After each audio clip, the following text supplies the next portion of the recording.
আমাদের হিন্দু সনাতনীদের মধ্যে একটা সব থেকে বাজে একটা দিক আছে। সে দিকটা কি বলুন তো? ঠিকই ধরেছে, সেটি হচ্ছে বৈষ্ণব। বৈষ্ণব বেশ কিছু মানুষ, তারা হিন্দু ধর্মকে প্রচারের থেকে তারা অপপ্রচার বেশি করছে। তারাই জানে যে যারা পরম বৈষ্ণব তারা হচ্ছে কৃষ্ণকে আরাধনা করে, কিন্তু তারা শিবকে ছোট করে। তারা একমাত্র কৃষ্ণ কৃষ্ণ আর কৃষ্ণ, আর কেউ না। কিন্তু আমাদের হিন্দু সনাতন কিন্তু তা কথা বলে না। যারা শিবের ভক্ত, যারা কালীর ভক্ত, তারাও কিন্তু কৃষ্ণকে বিশ্বাস করে, কৃষ্ণকে মানে, সকল দেবতাকে মানে। কিন্তু যারা বৈষ্ণব তারা কেবল কৃষ্ণই কৃষ্ণই কৃষ্ণ। এই তথ্য কতটা ভুল চলুন আজকে ভিডিওতে জানা যাক। আর এই বৈষ্ণবদের অপপ্রচার থেকে মুক্তি পান। চলুন ভিডিওটি শুরু করা যাক। পরমেশ্বর অপূর্ব সুদর্শন শিব, শম্ভু, চন্দ্রশেখর রূপ থাকা সত্ত্বেও কিছু নির্বোধ বৈষ্ণব অপপ্রচার করে।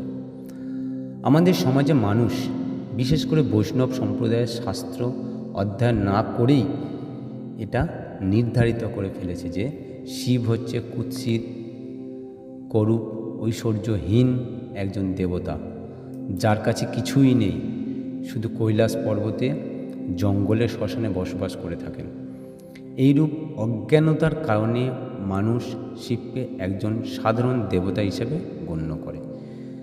কিন্তু সনাতন শাস্ত্র অনুযায়ী পরমেশ্বর শিব হচ্ছে বিশ্ব ব্রহ্মাণ্ডের মধ্যে সর্বোচ্চ সুন্দরতা এবং ঐশ্বর্যের অধিকারী। ওনার সমতুল্য দ্বিতীয় কেউ নেই, এবং তিনি সমস্ত দেবী দেবতাগণ রূপ, সৌন্দর্য ও ঐশ্বর্য প্রদান করে থাকেন। আসুন আজ আমরা সনাতন শাস্ত্র, বেদ, পুরাণ, উপনিষদ ও ইতিহাস শাস্ত্র, মহাভারত থেকে ইহার সম্পর্কে অবগত হই। পরমেশ্বর শিবের সৌন্দর্য ও রূপের বর্ণনায় প্রথম প্রমাণ হচ্ছে উপনিষদ থেকে। কৈলাসের শিখরে যিনি নিবাস করেন, ওঙ্কার স্বরূপ উমাকে নিজের অর্ধভাগে ধারণ করেছেন, যার মস্তকে অর্ধচন্দ্র শুভাভিত, চন্দ্র, সূর্য, অগ্নি, যার নেত্র অনন্ত সূর্য ও চন্দ্রের ন্যায় প্রকাশমান, যিনি বাঘের চর্ম ধারণ করেছেন, যার হাতে মৃগ রয়েছে, যার শরীর ভস্য দ্বারা লিপ্ত, যার কপালে 3টি রেখা বিদ্যমান, যাকে ত্রিপুণ্ড বলা হয়, সর্বদা মৃদু হাসিযুক্ত, পঞ্চমুখ বিশিষ্ট, যিনি বীর মুদ্রাতে উপবিষ্ট, অপপ্রেয় আদি। ইনি হচ্ছে আদি বৈষ্ণব। অনন্ত, নিরাকার, নির্গুণ, শান্ত, শুদ্ধ, দোষরহিত হুম ফট ধ্বনির উচ্চারণ করেন। নিরন্তর শিব নাম জপ করতে করতে যার সোনার ন্যায় হাত, যার সোনার ন্যায় রূপ, যিনি সোনার ন্যায় উজ্জ্বল, সোনার নিধি স্পন্দন, ব্রহ্মা, বিষ্ণু, মহেশ এরাও ঊর্ধ্বে, যিনি চতুর্থ তৃতীয় অবস্থা, এক অদ্বিতীয় ভগবান শিবকে প্রমাণ করি। এবার আমরা দ্বিতীয় প্রমাণে জানব যজুর্বেদের মধ্য দিয়ে। নম হিরণ্যবাহত্বে হিরণ্যবর্ণায় হিরণ্যরূপায় হিরণ্যপতয়ে অম্বিকাপতয়ে উমাপতে পশুপতে নমো নমঃ। এই যে যজুর্বেদের মধ্যে এই শ্লোকটি কিন্তু আপনারা পাবেন।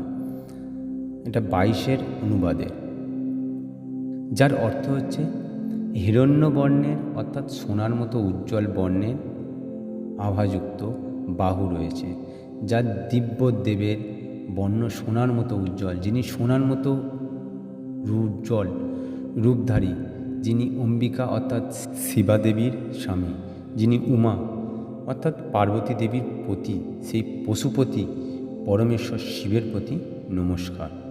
এবার আমরা তৃতীয় প্রমাণে দেখব শিব মহাপুরাণ থেকে। সাধককে প্রতিদিন মহাদেব শিবের ধ্যান করা উচিত, যার কান্তি রূপয় পর্বতের মতো শুভ্র, তার মস্তকে সৌন্দর্য অর্ধচন্দ্র শোভিত, তার দেহ মহামূল্যবান রত্নের অলঙ্কারে দীপ্তমন। তিনি 4 হাতে পরশু কুঠার, হরিণ এবং বরদান অভয় ভয়হরণ মুদ্রা ধারণ করেছেন। তিনি সর্বদা প্রসন্ন থাকেন। তিনি পদ্মাসনে আসিত এবং দেবগণ সর্বদা তাকে স্তব করছেন। তিনি বাঘছালের বস্ত্র পরিহিত, সমগ্র বিশ্বজগতের আদি স্বরূপ, বিশ্ব সৃষ্টির বীজ এবং সকল ভয়ের নাশক। তিনি পঞ্চমুখী ত্রিনেত্রধারী একমাত্র ভগবান হচ্ছে ভোলা মহেশ্বর শিব। এবং আরও অনেক জায়গায় শিবের এই প্রমাণ আছে, যেমন ঋগ্বেদ সংহিতার মধ্যে এই প্রমাণ আছে। ব্রহ্মা বলছেন, হে নারদ, মহাদেবের 5টি মুখ ছিল এবং প্রতিটি মুখে 3টি করে চোখ শোভা পাচ্ছিল। তাদের ললাট দেহে চন্দ্রের মুকুট জ্বলজ্বল করছিল। শিরোভাগে জটা ধারণ করা গৌরবর্ণ বিশাল চোখযুক্ত মহাদেব তাদের সমস্ত অঙ্গ প্রত্যঙ্গে ভস্য লেপন করেছিলেন। তার কণ্ঠে নীল চিহ্ন, নীলকণ্ঠ যাকে বলা হয়। তিনি সর্বপ্রকার অলঙ্কারে বিভূষিত ছিলেন। সেই সর্বাঙ্গ সুন্দর মহাদেবের মস্তক ভস্মময় ত্রিপুণ্ড দ্বারা চিহ্নিত ছিল। এবার আমরা একটা ছোট্ট এর মধ্যে একটা গল্প জানা যাক।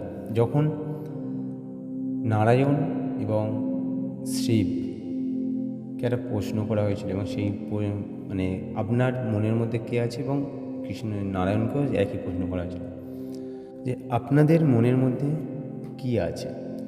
তখন এই কথাটাই শোনা গেছিল, কৃষ্ণ হৃদয়া শিবা এবং শিব হৃদয়া কৃষ্ণবে।